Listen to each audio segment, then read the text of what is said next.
To see a live count subscriber on YouTube, let's come over to our browser and search for studio.youtube.com. I want to return to our studio. This is the web version of the studio. So from here, you can either go to our channel analytics, or you can come here. Here where it says analytics, that's where I clicked.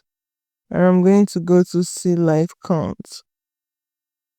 So as people are subscribing to your channel, it is updating live here.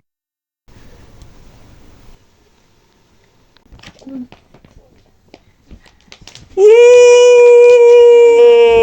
Until this is 6,000 subscribers. So it's reading here that it's updating live. As you can see, this channel is growing. Yay! Subscribe to the channel for more videos like this. Do have a good one.